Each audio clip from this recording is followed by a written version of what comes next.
Hi everyone, this is Tanya and you are watching Socialite Tanya. In today's video, I'm going to give you two things. First, top 5 habits. Second, 10 easy tips. Now the hows and whys of highly successful students. Now you might think that your phone is your source of distraction and by keeping it to silent will be a solution to all your problems. But have you ever wondered why you find it impossible to do that? So let's try to find the real source of your distraction. Neil L. says that opposite of distraction is not focus but attraction, and the common word between the two is action, which means that something we do, not something that happens to us. So attraction are the things you do and plan, and distraction are the things you do that didn't plan for. Now there are two triggers to distraction. The beeps and rings on your phone. Something that is inside you. Now it could be loneliness, it could be low self-esteem, or it could be boredom that leads you to grab that phone. Our brain is using these distractions to prevent us from these uncomfortable feelings. So we need two strategies here. Strategy 1, to manage our internal triggers. Every time you notice this serious distraction, take a notebook and write down the exact sensation that you feel. Is it fatigue or something more painful? Let it come to the surface. Don't drown it or shut it out. Most time by doing this, pain will pass or settle. Strategy 2, to hack external triggers. Turn off all the notifications of your phone right now. This is non-negotiable. When you study, keep your phone away from your study space.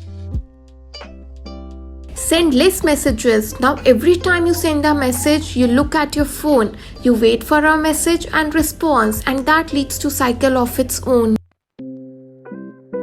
Avoid looking at your phone during class hours. Take notes, ask questions, participate in discussions, and you will be amazed how much you finished learning in virtual class itself. Now everyone has that perfect time during the day they are most productive. So look around the routine of your house and find out the perfect slot of time when you are most productive, creative and energetic. Tom Clare called this as habit stacking. He says that stacking one habit on top of another helps you to do multiple things during your most productive hour. And before you know it, bingo, you accomplished a lot in short period of time. Find yourself a timetable, stick it on your wall, use a calendar app, make time for traction. The trouble with this traction is that while you are binging on Netflix, the mind does not even know what it's supposed to be doing. Instead, and the mind is very clever, it will convince you whatever it is, it can be done tomorrow. So plan your time, don't just write a to-do list.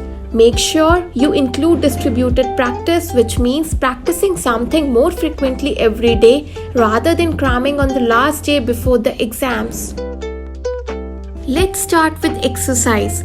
Charles Duhigg called exercise a keystone habit, which means that one single habit can impact almost anything else in your life. But the reality is we procrastinate the most when it comes to exercise. So let me give you some simple things to do to hack yourself a habit of exercising.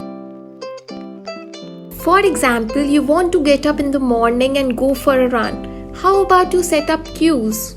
In the night before going to bed, place your running shoes and your running outfit right next to your bed so that you get up in the morning, you see the cue to go running.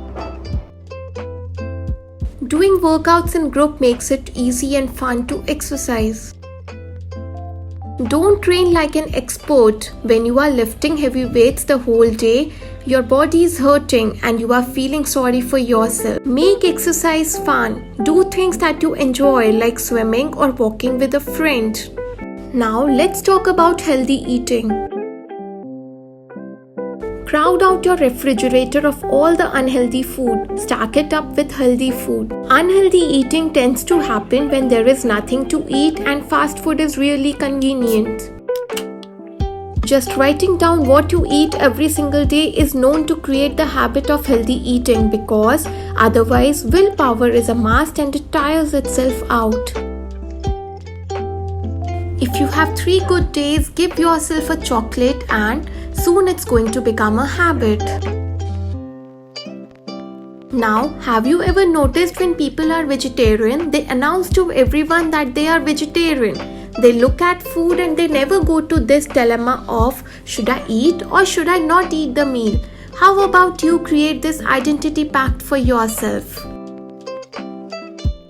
Now, take a piece of paper and draw a big circle on it, and inside the circle write down everything that you already have. It could be a car or a pet dog or loving parents or a college degree.